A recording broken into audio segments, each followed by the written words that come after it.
राधे राधे प्रिय भक्तों, कैसे हैं आप लोग। आपका आज का दिन शुभ और मंगलमय हो और भगवान की कृपा आपके समस्त परिवार पर सदा सर्वदा बनी रहे।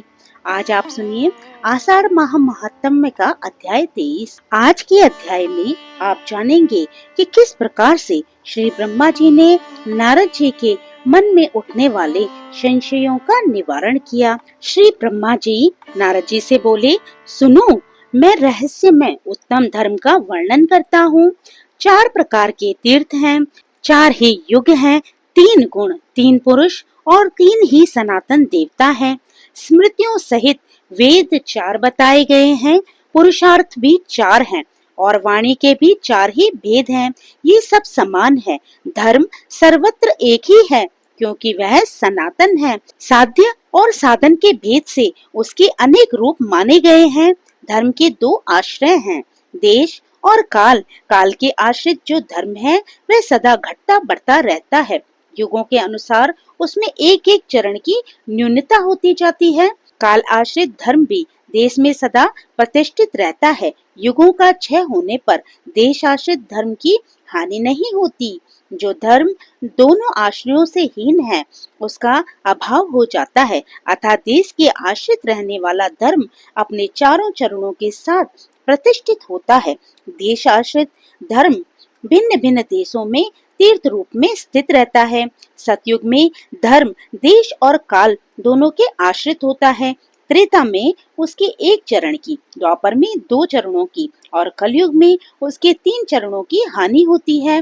द्वापर और कली में क्रमशः आधे और चौथाई रूप में शेष रहकर धर्म चालू रहता है। कली में उसकी संकट में स्थिति हो जाती है। जो इस प्रकार धर्म को जानता है उसके धन की हानि नहीं होती। जो घर से तीर्थ यात्रा के लिए निकलना चाहता है उसके सामने अनेक प्रकार के विघ्न आते हैं, परंतु जो उन विघ्नों के मस्तक पर पैर रखकर गंगा जी के पास नहीं पहुंचता, उसने अपने जीवन में क्या फल पाया। गौतमी के प्रभाव का कौन वर्णन कर सकता है। साक्षात सदा शिव भी उसके वर्णन में असमर्थ है। मैंने संक्षेप से इतिहास सहित गंगा के महात्म्य का प्रतिपादन किया है। चराचर जगत में धर्म, अर्थ, काम और मोक्ष का जो साधन है वह सब इस विस्तृत इतिहास में मौजूद है। इसमें वेदोक्त श्रुतियों का संपूर्ण रहस्य बताया गया है। जगत के कल्याण के लिए जो उत्तम साधन, जो उत्तम नाम वाला प्राचीन तीर्थ देखा गया है उसी का वर्णन किया गया है। जो इस महात्म्य का एक श्लोक अथवा एक पद भी भक्ति पूर्वक पढ़ता या सुनता है अथवा गंगा गंगा इस प्रकार उच्चारण करता है वह पुण्य का भागी होता है। गंगा का ये उत्तम महात्म्य कली के कलंक का विनाश करने वाला, सब प्रकार की सिद्धि और मंगल देने वाला है। संसार में ये समादर के योग्य है। इसके पढ़ने और सुनने से मनोवांछित फल की प्राप्ति होती है। जो 100 योजन दूर से भी गंगा गंगा का उच्चारण करता है वह सब पापों से मुक्त हो जाता है और भगवान विष्णु के धाम में जाता है। तीनों लोकों में 3.25 करोड़ तीर्थ हैं। वह सभी बृहस्पति के सिंह राशि में स्थित होने पर गौतमी गंगा में स्नान करने के लिए आते हैं। बेटा, ये गौतमी मेरी आज्ञा से सदा सब मनुष्यों को स्नान करने पर मोक्ष प्रदान करेगी। 1000 अश्वमेघ और 100 वाजपेय यज्ञ करने पर भी जो फल मिलता है वह इस महात्म्य के श्रवण मात्र से प्राप्त हो जाता है। हे नारद, जिसके घर में मेरा कहा हुआ ये पुराण मौजूद है उसे कलिकाल का कोई भय नहीं है। ये उत्तम पुराण हर किसी मनुष्य के सामने कहने योग्य नहीं है। श्रद्धालु, शांत एवं वैष्णव महात्मा के सामने ही इसका कीर्तन करना चाहिए। ये भोग और मोक्ष देने वाला तथा पापों का नाश करने वाला है। इसके श्रवण मात्र से मनुष्य कृत हो जाता है। जो अपने हाथ से लिखकर ये पुस्तक ब्राह्मणों को देता है वह सब पापों से मुक्त होकर फिर कभी गर्भ में नहीं आता, अर्थात संसार चक्र में नहीं आता। मुनि बोले, देव, भगवान की ये कथा सुनने से हमें तृप्ति नहीं होती। आप पुनः परम गोपनीय रहस्य का वर्णन कीजिए। अंततः वासुदेव की महिमा का आपने भली भांति वर्णन नहीं किया। अब हम उसी को सुनना चाहते हैं। आप विस्तार पूर्वक बताएं। तब श्री ब्रह्मा जी ने कहा, मुनिवरों, अनंत वासुदेव का महात्म्य सार से ही अत्यंत सारतर वस्तु है। वह इस पृथ्वी पर दुर्लभ है। विप्रगण आदि कल्प की बात है। मैंने देव शिल्पियों में श्रेष्ठ विश्वकर्मा को बुलाकर कहा, तुम पृथ्वी पर भगवान वासुदेव की शिलामयी प्रतिमा बनाओ, जिसका दर्शन करके इंद्र आदि देवता और मनुष्य भक्ति पूर्वक भगवान वासुदेव की आराधना करें और उनकी कृपा से निर्भय होकर रहें। मेरी बात सुनकर विश्वकर्मा ने तत्काल ही एक सुंदर और सुदृढ़ प्रतिमा बनाई, जिसके हाथों में शंख, चक्र, गदा और पद्म शोभा पा रहे थे। भगवान का ये विग्रह सब प्रकार के शुभ लक्षणों से संपन्न और अत्यंत प्रभावशाली था। नेत्र कमल दल के समान विशाल थे। वक्ष स्थल में श्री वत्स का चिन्ह सुशोभित था। हृदय देश वन माला से आवृत हो रहा था। मस्तक पर मुकुट और भुजाओं में अंगद शोभा पाते थे। कंधे मोटे जान पड़ते थे। कानों में कुंडल झिलमिला रहे थे। शाम अंग पर पीतांबर की अपूर्व शोभा थी। इस प्रकार वह प्रतिमा दिव्य थी। स्थापना का समय आने पर स्वयं मैंने ही गूढ़ मंत्रों द्वारा उसे स्थापित किया। उस समय देवराज इंद्र ऐरावत पर सवार होकर समस्त देवताओं के साथ मेरे लोक में आए। उन्होंने स्नान दान आदि के द्वारा भगवत प्रतिमा को प्रसन्न किया और उसे लेकर वे अपनी अमरावतीपुरी में चले गए। वहां इंद्र भवन में उसे पधरा कर उन्होंने मन, वाणी और शरीर को संयम में रखते हुए दीर्घ काल तक भगवान की आराधना की और उन्हीं के प्रसाद से वित्र एवं नमूची आदि क्रूर राक्षसों तथा भयंकर दानवों का संहार करके तीनों लोकों का राज्य भोगा। द्वितीय युग त्रेता आने पर महापराक्रमी राक्षस राज रावण बड़ा प्रतापी हुआ। उसने 10,000 वर्षों तक निराहार और जितेंद्रिय रहकर अत्यंत कठोर व्रत का पालन करते हुए भारी तपस्या की, जो दूसरों के लिए अत्यंत दुष्कर थी। उस तपस्या से संतुष्ट होकर मैंने रावण को वरदान दिया, तुम्हें संपूर्ण देवताओं, दैत्यों, नागों और राक्षसों में से कोई नहीं मार सकेगा। श्राप के भयंकर प्रहार से भी तुम्हारी मृत्यु नहीं होगी। तुम यमदूतों से भी अवध्य रहोगे। ऐसा वर पाकर वह राक्षस संपूर्ण यज्ञों और उनके राजा धनाध्यक्ष कुबेर को भी परास्त करके इंद्र को जीतने के लिए तत्पर हुआ। उसने देवताओं के साथ बड़ा भयंकर संग्राम किया। उसके पुत्र का नाम मेघनाद था। मेघनाद ने इंद्र को जीत लिया, अतः वह इंद्रजीत के नाम से प्रसिद्ध हुआ। इसके बाद बलवान रावण ने अमरावतीपुरी में प्रवेश करके देवराज इंद्र के सुंदर भवन में भगवान वासुदेव की प्रतिमा देखी, जो अंजन के समान श्याम वर्ण और समस्त शुभ लक्षणों से संपन्न थी। पद्म पत्र के समान विशाल नेत्र, वनमाला से ढके हुए वक्ष स्थल में श्री वत्स का सुंदर चिन्ह, मस्तक पर मुकुट, भुजाओं में भुजबंद, हाथों में शंख, चक्र, गदा और पद्म, शरीर पर पीतांबर, 4 भुजाएं तथा अंगों में समस्त आभूषण शोभा दे रहे थे।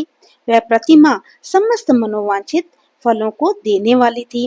रावण ने यहाँ रखे हुए ढेर के ढेर रत्नों को छोड़ दिया और उस सुंदर प्रतिमा को तुरंत ही पुष्पक विमान से लंका में भेज दिया।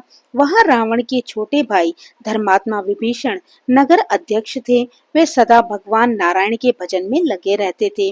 देवराज की भूमि से आई हुई उस दिव्य प्रतिमा को देखकर उनके शरीर में रोमांच हो आया। उन्हें बड़ा विस्मय हुआ। विभीषण ने प्रसन्न चित्त से मस्तक झुकाकर भगवान को प्रणाम किया और कहा, आज मेरा जन्म सफल हो गया, आज मेरी तपस्या का फल मिल गया। ऐसा कहकर धर्मात्मा विभीषण बारंबार भगवान को प्रणाम करके अपने बड़े भाई के पास गए और हाथ जोड़कर बोले, राजन, आप वे प्रतिमा देकर मुझ पर कृपा कीजिए। मैं उसकी आराधना करके भव सागर से पार होना चाहता हूँ। भाई की बात सुनकर रावण ने कहा, वीर, तुम प्रतिमा ले लो, मैं उसे लेकर क्या करूँगा। मैं तो ब्रह्मा जी की आराधना करके तीनों लोकों पर विजय पा रहा हूँ। विभीषण बड़े बुद्धिमान थे। उन्होंने वह कल्याण में प्रतिमा ले ली और उसके द्वारा 108 वर्षों तक भगवान विष्णु की आराधना की। इससे उन्होंने अणिमा आदि 8 सिद्धियों के साथ अजर अमर रहने का वरदान प्राप्त कर लिया। रावण बड़ा पापी और क्रूर राक्षस था। उसने देवता, गंधर्व, किन्नर, मनुष्य, मुनि और सिद्धों को भी युद्ध में जीतकर उनकी स्त्रियों को हर लिया और लंका नगरी में लाकर रखा। फिर सीता के लिए मोहित होकर उसने उनको भी हर लाने का प्रयत्न किया। श्री राम के सम्मुख जाने में उसे भय होता था, इसलिए मारीच को स्वर्ण में मृग के रूप में भेजकर उन्हें आश्रम से दूर हटा दिया और सीता को अकेली पाकर हर लिया।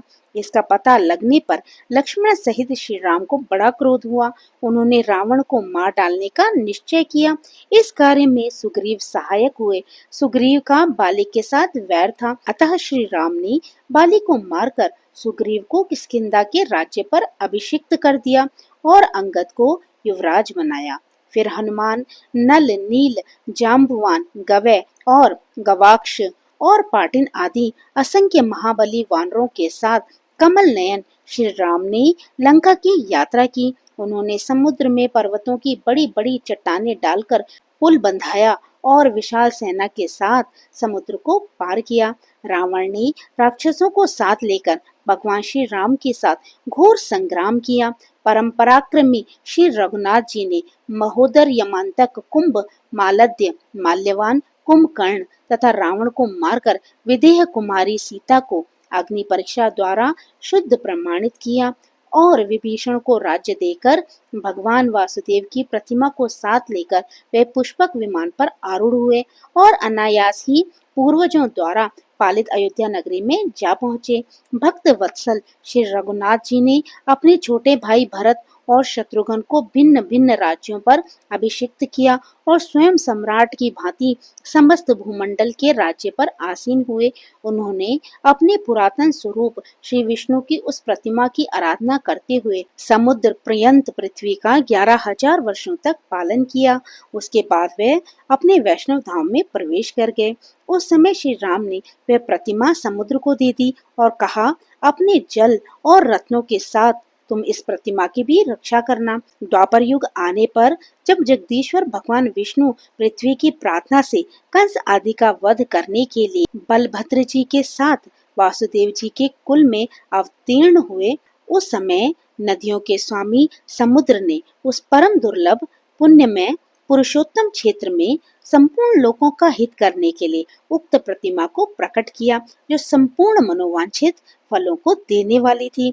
तब से उस मुक्तिदायक क्षेत्र में ही देवादिदेव अनंत वासुदेव विराजमान है, जो मनुष्यों की समस्त कामनाएं पूर्ण करने वाले हैं।